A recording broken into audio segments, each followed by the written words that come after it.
So as you can see here, guys, the actual total coolant capacity for the 6-cylinder engine is 10.5 litres.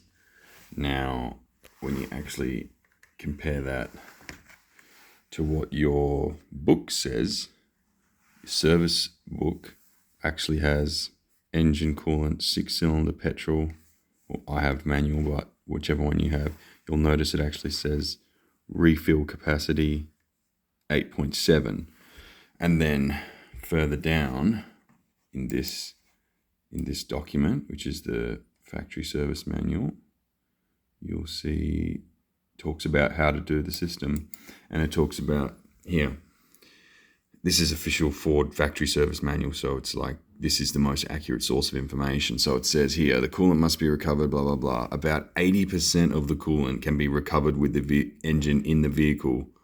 And this is the procedure. Release the pressure in the cooling system by turning the pressure relief cap 1/2 turn. So that's the cap on top of your coolant overflow tank. And then remove lower air deflector, open the drain, the lower air deflectors, the stone chip guard underneath the car. Then, put a container under the car and open the drain plug, and then open the drain cock, and then close it when the drain cock's finished draining. And then that's the refill procedure just below that. I'll let you pause it if you need to, but they're the 9 steps in the refill procedure. And to prove that, you can see that it says about 80% of the coolant capacity can be recovered.